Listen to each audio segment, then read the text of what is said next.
Olá, seja muito bem-vindo a mais uma leitura comentada da nossa obra Em Busca da Nova Consciência. Até aqui, aprendemos que existem duas consciências, uma consciência personificada, uma consciência eu, uma consciência identificada com ela mesma. Porém, existe em nós uma outra consciência em latência, que é a consciência universal, a consciência que nos conecta ao todo da manifestação.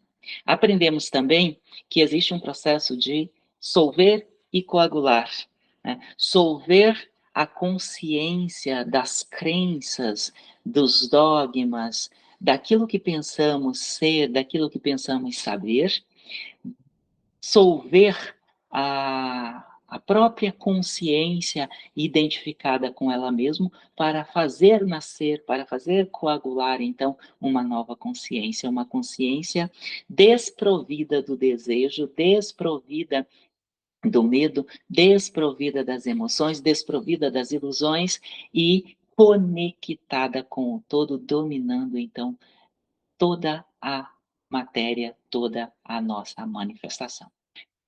A verdade. Vede a verdade e aceitai-a. A verdade tudo vence. Através da verdade, as sendas dos deuses se abrem. Através da verdade, o Consolador vem a nós. Através da verdade, a sabedoria desce em nós. Quem purifica seu ser pelo conhecimento da eterna paz, alcança o todo.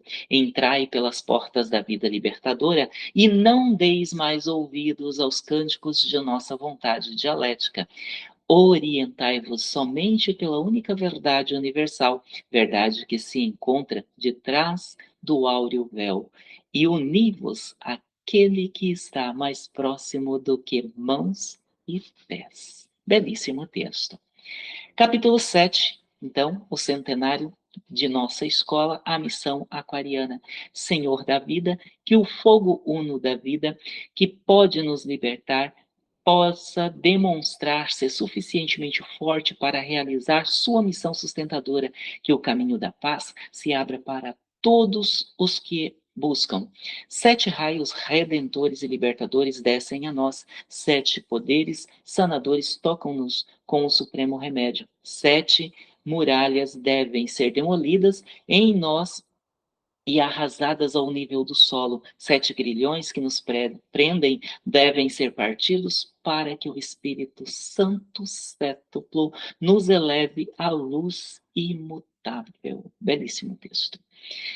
A humanidade aproxima-se de um claro e quase intransponível limite que traça a linha divisória entre o velho estado de consciência e a nova consciência que se aproxima. As crises que vivemos no plano interacional, regional e individual possuem conexões diretas com a aproximação desse limite.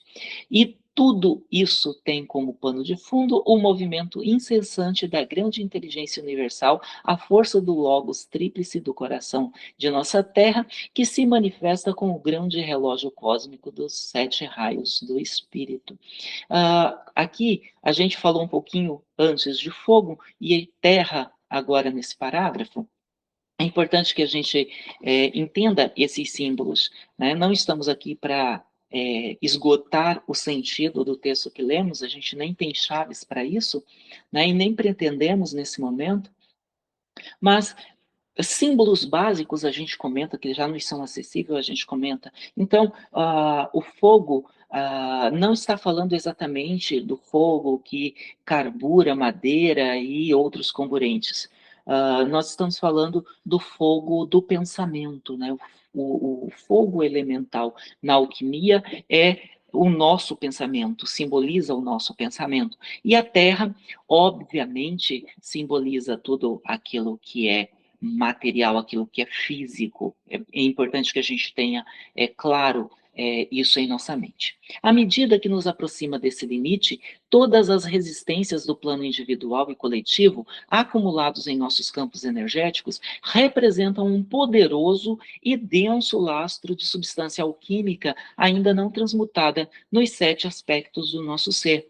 Sabendo que este acúmulo é fruto de tudo aquilo que ainda não foi transmutado nos 7 aspectos da nossa consciência e da nossa vida, colocamos-nos diante de 7 perguntas fundamentais para que cada um desses aspectos possa ser tocado e revelado pelos 7 raios do Espírito. 1.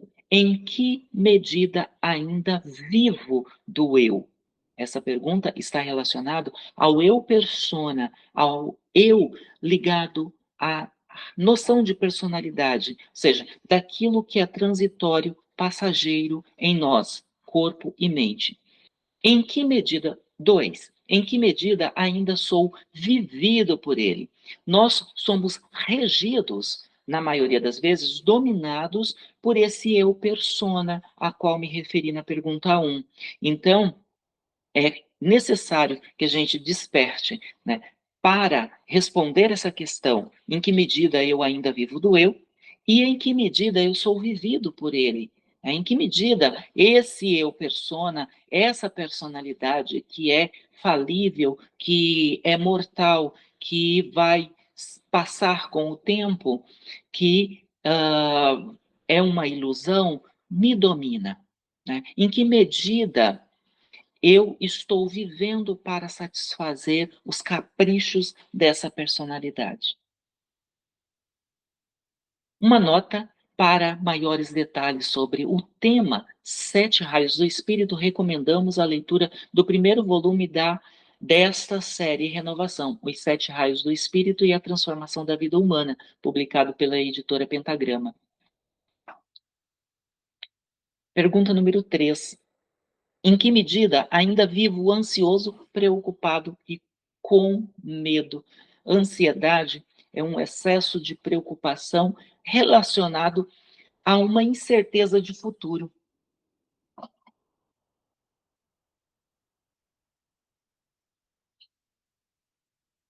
A preocupação é algo abstrato que vem antes da ocupação.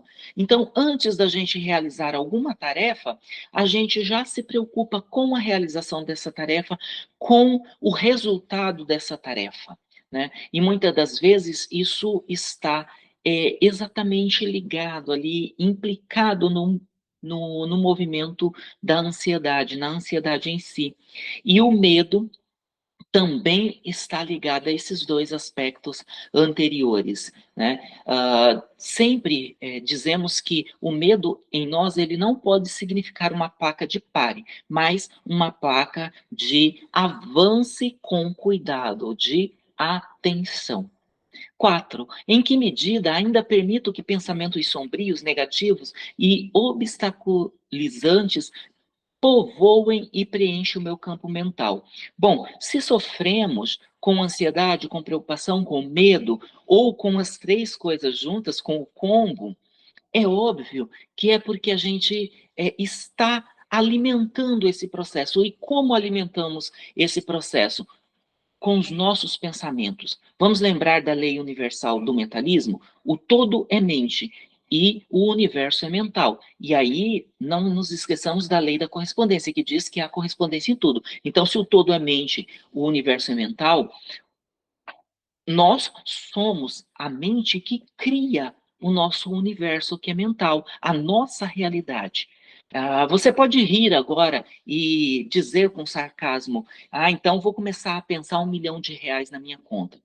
Bom, seria muito legal se a gente tivesse estatura para mover esse tipo de energia, mas nós não temos, né?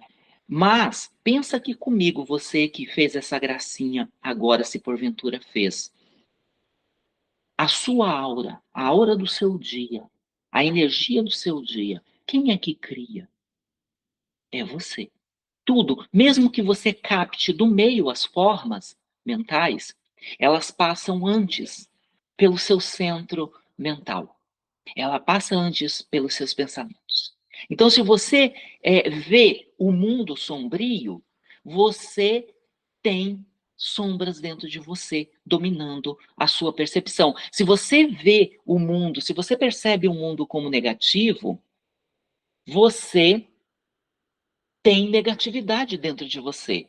Se você não consegue avançar na vida, né? Se você não consegue melhoras na sua vida, é porque você tem pensamentos que constituem obstáculo, né? Obstaculizantes, né? Que palavra difícil de falar. É você que está criando, não é ninguém mais. Não adianta pensar no meio religioso, é muito comum você pensar que um agente externo está provocando isso, o diabo nas igrejas de denominação, de religião cristã, né, as denominações cristãs, melhor dizendo, as de matriz africana, é uma mandinga feita, é um feitiço e assim por diante. Só que tudo está aqui. Você está criando o que você está vivendo, meu irmão. A partir de um pensamento negativo, de uma energia sombria, de um pensamento que põe uma barreira, isso vai se tornar uma realidade, porque o universo vai entender que você está nessa vibe e vai te mandar mais dela. Então, por isso que você precisa refletir em que medida você está permitindo que pensamentos negativos, sombrios, de obstáculos, de barreiras, preencham o seu campo mental. 5. Em que medida ainda permito que meus sentimentos sejam levados pelas tempestades de fogo do mundo astral inferior. Então, tempestades de fogo, pensamentos, aqueles pensamentos circulares, aqueles pensamentos sem nenhum domínio, aqueles pensamentos que insistem em ficar e não se vão. Né? E tempestades, né, tem muito a ver com vento, o astral é representado pelo elemento vento, as emoções são representadas por ela. Então, em que medida você permite que os seus sentimentos sejam levados por isso, né? Por emoções, por reações negativas? 6. Em que medida ainda permito que minha força vital seja roubada? Ou seja, a minha energia, o meu corpo prânico, o meu prana, a minha energia, aquilo que me move, aquilo que vai permitir as minhas ações, né? A energia seja roubada, conspurcada ou rebaixada. Né? Em que medida você é responsável pela sua consciência abaixar a um nível que você se sinta totalmente exausto, totalmente exaurido, que você sofra pelas percepções que você tem do mundo que te rodeia. E 7, em que medida ainda vivo duas vidas, como se o caminho único fosse uma vida separada da vida material e cotidiana, né? Precisamos olhar para o nosso caminho, para a nossa senda, para a nossa vida e ver se nós não estamos separando, né, e vivendo por meio da ilusão a vida material, achando, nos enganando que estamos vivendo uma vida espiritual. Se realmente trabalhamos interiormente todos esses aspectos, essas 7 perguntas essenciais devem ter agido em nós como um poderoso solvente, iniciando assim a primeira etapa de um processo alquímico ainda mais poderoso, uma verdadeira oitava superior dissolve, que corresponde à dissolução, ao desmascaramento extremamente potente que visa vir com força ainda maior para fazer face às resistências acumuladas. Essas 7 perguntas, esses 7 solventes alquímicos, têm como primeiro objetivo tornar-nos conscientes de nós mesmos em um nível muito mais real e profundo, pois apenas se nos basearmos nessa verdadeira autoconsciência é que podemos começar uma nova etapa. Nessa real e profunda a etapa de nova demolição gradual e sistemática dessas últimas e mais poderosas resistências. A resistência, como eu venho falando na nossa série Pesar, ela não é boa e nem é má. Né?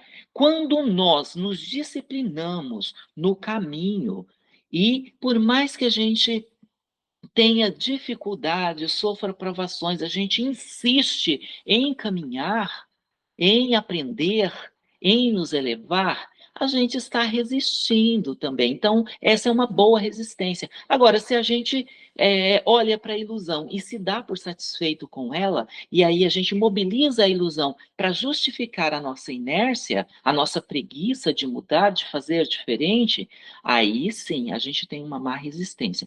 O que esse parágrafo aqui nos disse é que nós devemos pegar essas perguntas e fazer delas a base para a nossa mudança, né? Eu acho que diariamente a gente precisa fazer um diário e diariamente, antes de dormirmos, responder essas perguntas. O que eu fiz hoje para que eu, por exemplo, não deixe que os meus sentimentos sejam levados por energias inferiores? O que eu fiz hoje para que a minha energia não fosse roubada? O que eu fiz hoje para impedir que pensamentos sombrios, negativos e de obstáculos preenchessem o meu mental? É isso que ele está falando aqui. Quanto mais a gente tomar consciência desses aspectos e superá-los, mais a gente fará com que uma nova consciência seja coagulada em nós. Carregamos em nosso eu e nossos grupos de que fazemos parte um lastro de hábitos e de automatismos. Esse lastro é verdadeiro, é o verdadeiro negredo, a primeira fase da alquimia acumulado em nosso santuário da vida. Ele precisa ser percebido, compreendido e transmutado o quanto antes, pois o tempo para uma grande transformação que vai além do que até agora temos vivido aproxima-se rapidamente. Perdão. Aproxima-se rapidamente.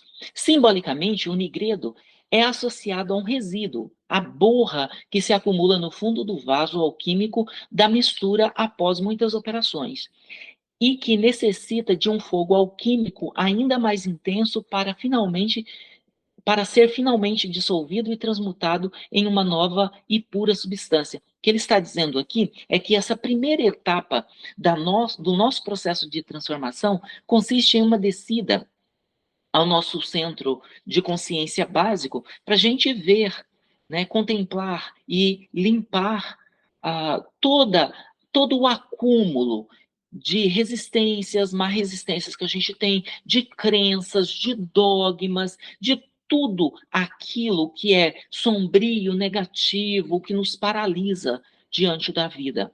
Então, essa fase da transformação da nossa consciência é chamada na alquimia de nigredo. Todos esses hábitos e automatismos acumulados no santuário da vida encontram-se na cauda da serpente, de nosso fogo serpentino, o espaço formado pelas vértebras soldadas no sacrum e no cóccix, entre o chakra do plexo sacro e o chakra raiz, ao qual equivale ao núcleo de força criadora e ao ponto de conexão com toda a herança sanguínea e kármica. Portanto, estamos tratando do verdadeiro nó górdio de nossa resistência individual, que se acumula e se manifesta em nosso grupo.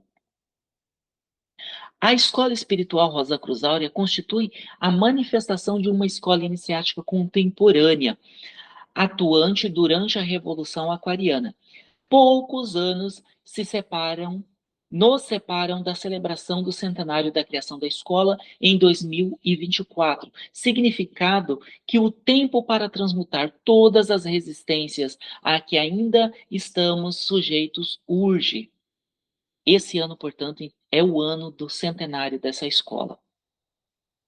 Se não o fizermos, a inércia do hábito e do passado acabará selando o nosso futuro. Em meados desta década de 2020, teremos condições de vida que, de maneira ainda mais marcante, poderão abrir portas para que milhões de seres humanos se tornem autoconscientes e despertem para a busca do sentido de sua existência. Isso seria muito bom, muito benéfico, se realmente acontecer. Para tanto, basta que a humanidade se permita permanecer na espiral de aceleração da consciência em que se encontra agora, assim como vários pensadores modernos indicam. Segundo os fundadores de nossa escola, e outros obreiros da fraternidade que nos deixaram indicações a respeito da ação direta da grande inteligência do Logos, isso poderia acontecer em um futuro próximo. Por essa razão, temos anos muito importantes de trabalho pela frente e devemos utilizar esse tempo para a transmutação de todos esses aspectos, mediante uma única e poderosa chave, a alquimia interior. Nos últimos anos, a fase de preparação foi marcada por muitos impulsos e muitas mudanças. Um cabedal de novas ideias e novas perspectivas nos foi oferecido para que pudéssemos realizar minuciosamente preparação do grande processo alquímico de transmutação. Essa preparação consistiu em grande impulso dos três objetivos claros: identificar nossas próprias resistências grupais e individuais. Agora voltamos aos comentários, né? Não nos interessa o que foi dito nos parágrafos anteriores, que eu não comentei, né? A respeito da Rosa Cruz Áurea. Sabemos que é uma escola espiritual que é importante, que nos traz importantes conhecimentos, mas nós não somos Rosa Cruz Áurea. Implementamos, claro, esses ensinamentos porque faz parte das ideias atemporais. Então, uma grande mestra para nós, mas nós não fazemos parte da escola. Conheço a escola Rosa Cruz Aura, fiz parte durante um tempo, mas hoje não mais. Então, não falamos a respeito, não falamos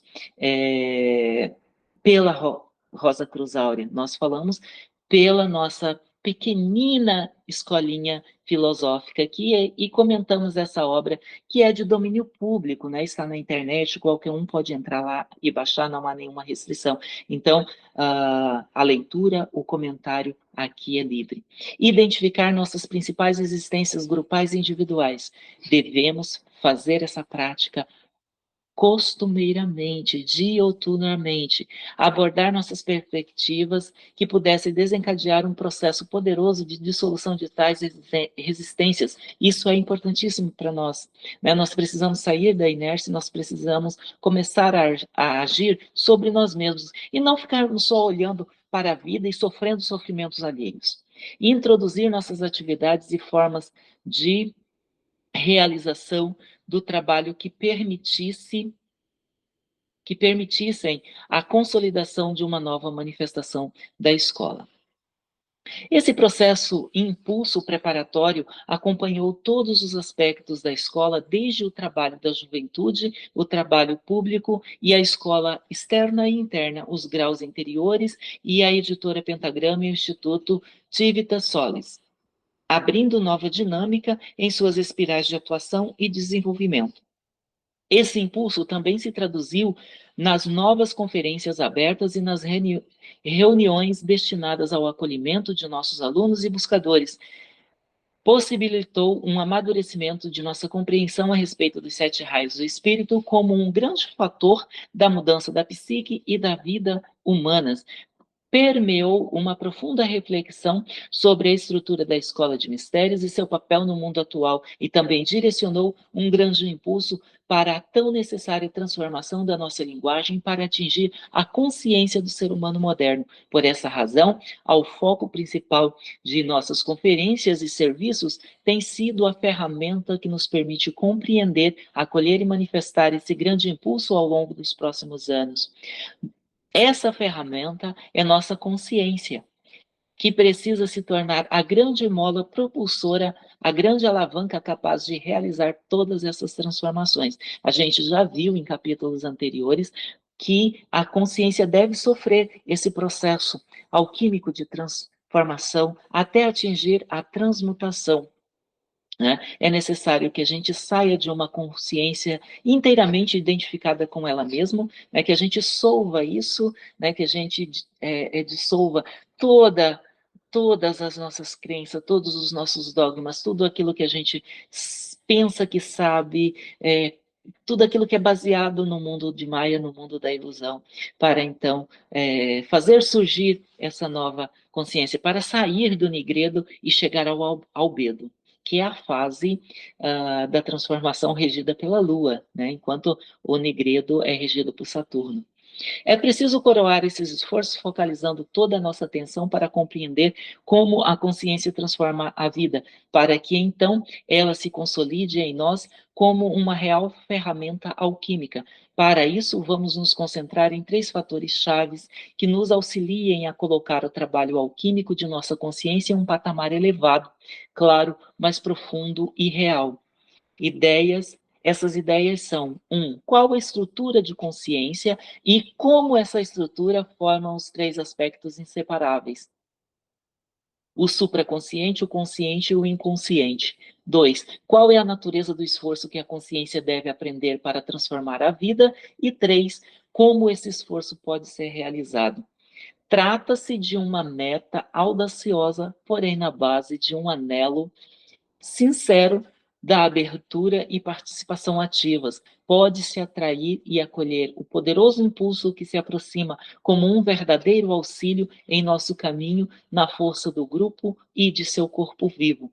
Preparamos-nos para esse intenso e transformador trabalho, consolidando o primeiro passo na direção da primeira manifestação da escola espiritual para o ser humano aquariano.